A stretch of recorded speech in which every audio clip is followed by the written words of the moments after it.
Education has always been given great importance in Indian society since the Vedic civilization, where gurukuls and ashramas were the learning centers. In ancient times, India was the well-known learning center as it is one of the oldest civilizations in the world. Historically, universities and libraries were a big part of the Indus Valley civilization. The two famous ancient universities of India, which are also the world's oldest, are Takshashila and Nalanda. With evolving times, many learning centers were established across India, of which Takshashila and Nalanda are known even today. India is the home to numerous ancient universities, in which many students around the world came and studied. Here we will talk about the 10 most ancient universities of India, which were rediscovered through excavations. More excavations would lead to more discoveries of our glorious past. First is Takshashila University. Takshashila University, which is now also known as Taxila, was established 2700 years ago. Here more than 10,500 students from all across the world used to come to attain specialization in over 64 different fields of study, like Vedas, grammar, philosophy, Ayurveda, agriculture, surgery, politics, archery, warfare, astronomy, commerce, futurology, music and dance. Takshashila was the capital city of the Buddhist kingdom of Gandhara and a center of learning. The current location is Rawalpindi district of Pakistan. It is believed that Guru Prince Duryodhana laid the foundation of this university at the birthplace of his mother, Gandhari. Famous graduates of this university include the ones like Sanskrit linguist Panini, physician Charaka, philosopher, economist, jurist and royal advisor Chanakya, author Vishnu Sharma, Maurya Emperor Chandragupta Maurya. Taxila city was destroyed by the nomadic Huns in the 5th century. The archaeologist Alexander Cunningham rediscovered the ruins of Taxila in the mid-19th century. Takshashila is best known for its association with Chanakya. The famous treatise Arthashastra, Sanskrit for the knowledge of economics, by Chanakya is said to have been composed in Takshashila. Second is Nalanda University. Nalanda is in the Indian state of Bihar and was a Buddhist center of learning from 427 to 1197 CE. It was a large Buddhist monastery in the ancient kingdom of Magadha, which is now known as Bihar. At its peak, the university attracted students from China, Greece, Persia and Tibet until the Turkish invasion of 1193. Shukraditya of Gupta dynasty established the Nalanda University. This university is almost 2000 years old. There have been evidences of kings from foreign lands donating for the building of structures within the Nalanda University complex. There is archaeological evidence of Salendra King of Indonesia, who built a structure within the campus. Admission in Nalanda University was tough. Students had to attend an entrance exam. According to Chinese traveler, a Buddhist scholar and translator Wen Sang, only about 20% of the students who attended the entrance tests succeeded. Education was provided free of cost. There were 3 methods of teaching, namely verbal, explanatory, lectures, and debates and discussions. Around 100 lectures were delivered every day, and they were compulsory for attendance. The campus contained 10 temples, classrooms, meditation halls, monasteries, including lakes and parks. Subjects ranged from Mahayana Buddhism, Ved, logic, Sanskrit grammar to medicine, Sankhya. The library complex was called Dharmaganja, and had 3 large buildings, named Ratnasagar, Ratnodadhi, and Ratnaranjak. Ratnodadhi was 9 stories tall, and stored the most sacred manuscripts, including the Pragyaparamita Sutra and the Samajgoya.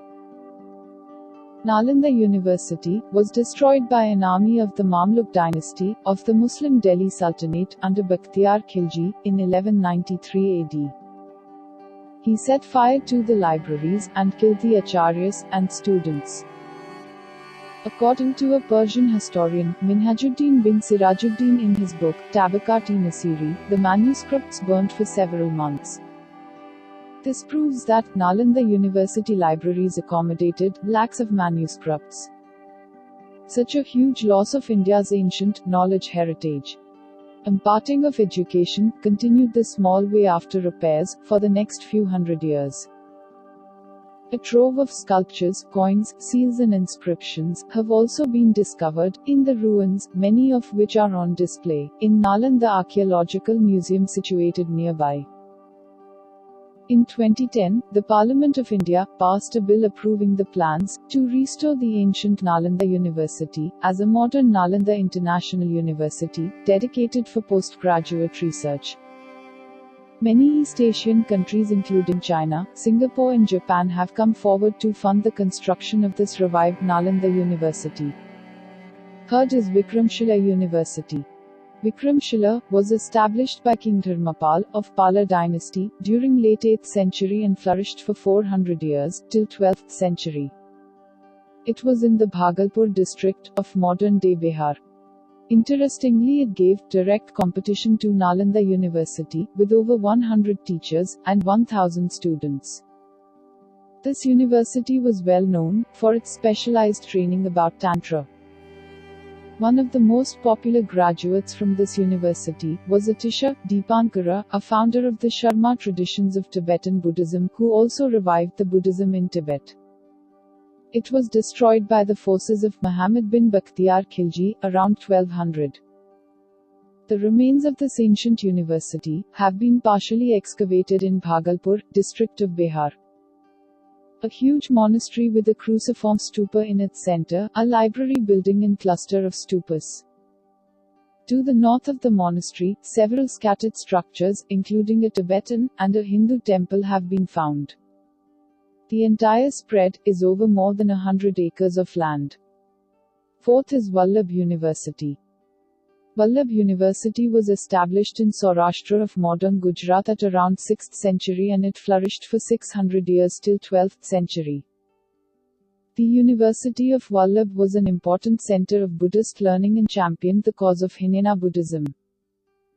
Chinese traveler Itzing, who visited this university during the 7th century, describes it as a great center of learning. Gunamati and Sthiramati, the two famous Buddhist scholars, are said to have graduated from this university. This university was popular for its training in secular subjects and students from all over the country came to study in this university. Because of its high quality of education, graduates of this university were given higher executive posts. Brahmanical sciences were also taught here along with the doctrines of Buddhism. Apart from religious sciences, courses offered included Niti, political science, statesmanship, water, business, agriculture, administration, theology, law, economics and accountancy. Students graduating from Vallabh were usually employed by kings to assist in the government of their kingdoms. When Huan Sang, known as Shanzang, visited the university in the middle of the 7th century, there were more than 6,000 monks studying in the place. The Matraka kings, who ruled over the country, acted as patrons to the university, provided enormous grants for the working of the institution and equipping its libraries. In 775 CE, the patron kings succumbed to an attack by the Arabs. This gave the university a temporary setback. The defeat of the patron kings had definitely led way to the slow death of all its educational activities in the 12th century. In September 2017, the Indian central government started to consider a proposal to revive the ancient university. Fifth is Sharada Peeth Temple University. This temple university once flourished as one of the biggest centers of learning in ancient India. Kashmir is also known as Sharada Desh, going by the name of the temple.